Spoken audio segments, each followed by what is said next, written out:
Hello everyone and welcome back to another Wuthering Waves video. Today we're going to be taking a look at Changli and basically give you guys an overview of her kit as well as some teams that you can use for her. And finally, we're going to go over some weapons and echoes that you can basically use in order to max her damage as much as possible. We're going to be taking a look at her basic attacks, her resonance skill, her resonance liberation, passive skill, and finally her concerto skills, and basically give you guys my verdict on the character. Please keep in mind that this video is only for theory crafting purposes and take it with a grain of salt. There might be some changes that will happen once the actual version comes out, so please keep that in mind. Anyways, let's get right into the video. Alright, so taking a look at Changli, she is a 5-star fusion sword user that uses her true sight as well as her inflammament stacks in order to deal extra fusion damage to the enemy. She's most likely going to be a DPS or sub DPS, so having that in mind, we're going to be able to make a team based around her and her damage. The ascension mats are shown right here. If you guys want to start saving for her right now, here's your chance. Some materials are only going to be available in version 1.1, but as long as you have other materials, you should be set for her. Before I explain Changli's kit, I want to go over what true sight and inflammament is so you guys have a better understanding of what's happening in her kit. True sight is basically a state that Changli goes into in order to start using more of her kit basically. So being able to enter that state is actually pretty important. So once you start doing the combo, you have to keep that in mind. Inflammament stacks are also super important in Changli's kit. You can basically get them when you use her basic attack after you use your resonance skill. So you need to use E, and then after that you need to use your basic attacks to start getting inflammament stack. So starting with your resonance skill would be the best option since you want to stack as much inflammament as possible. You can also get the stacks using her resonance liberation skill, so also keep that in mind. So Changli's basic attacks is a 4-sequence attack that deals fusion damage. After dealing the 4th attack, she will enter the true sight state lasting for 12 seconds as we mentioned before. Her mid-air attacks do the same thing where they give her true sight at the 4th attack for 12 seconds. Other attacks like the heavy attack and the plungeate attack only deal fusion damage, so nothing really too crazy in here. However, the basic attacks will start getting really important once you are already in that true sight state, so also keep that in mind.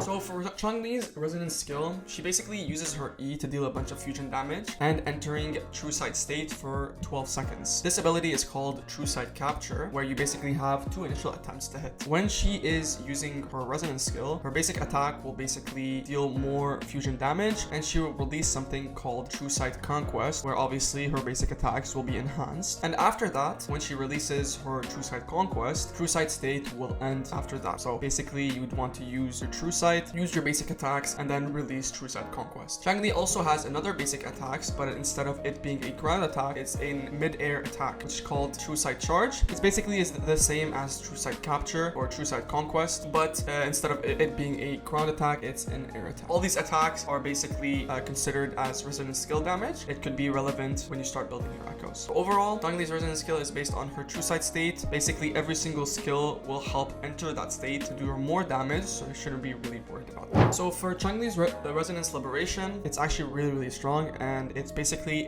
a bunch of fusion damage to nearby enemies, but also she obtains 4 stacks of inflammament and enters a fiery feather state where when she uses a heavy attack, her attack will increase by 25%, which is pretty good, and that state will end after 10 seconds. So that is a pretty good ult, as it allows Changli to gain buffs using her ultimate, which is just pretty good, making it easier to deal with big enemies or just normal enemies in like a small domain to get a bunch of materials.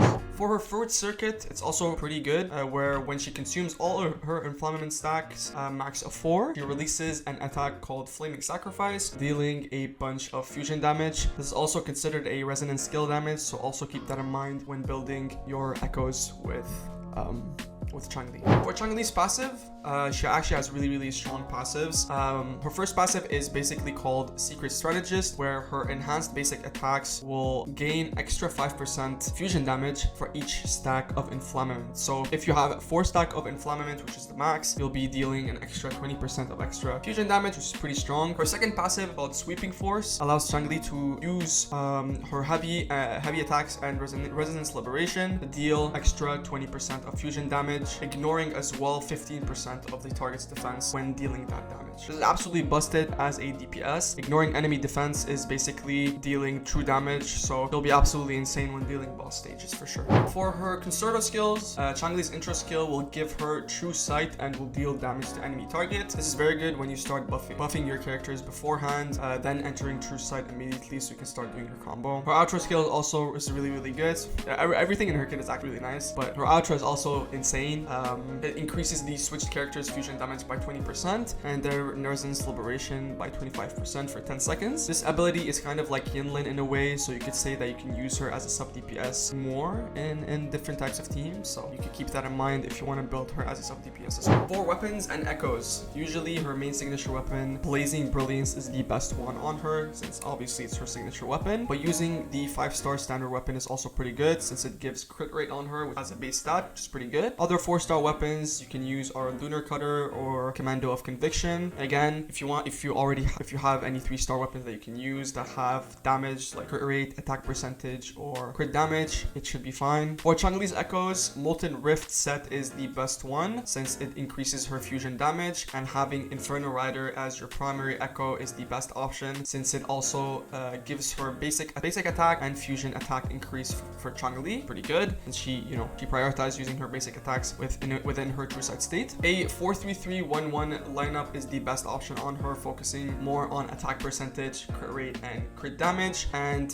the last one is energy regen for the alt spam builds. For Changli's teams, the best honestly in pair with Changli are other fusion characters. So if you have Encore on your team, you can basically use her as a main DPS and Changli as a sub DPS for the fusion damage bonus, as well as the general good amount of damage that she has in her kit. And finally, as a support, you can use either Verena since she's completely cracked. So if you somehow don't have Verena, you can use Baiji as another support option. If you also don't have Encore, using Shixia is also pretty useful, but then you'd have to use Changli as your main DPS since her kit is just overall better than Shixia. So what the ideal team would be is Encore as the main DPS, Changli as the sub DPS, and Verena as a support. And for an F2P option, it's Changli, Shixia, and then Baiji. If you guys enjoyed the video, please make sure to leave a like and subscribe for more of these types of content. I'll try my best to look at Jinshi as the next character that I want to focus on, but let me know in the comments down below what you guys think about Changli. I would be really happy thoughts, and also let me know if you guys are pulling for her just by her design, her kit, or maybe the character, her personality, or the character in general. So yeah, thank you guys so much for watching, and I'll see you in the next one. Peace out.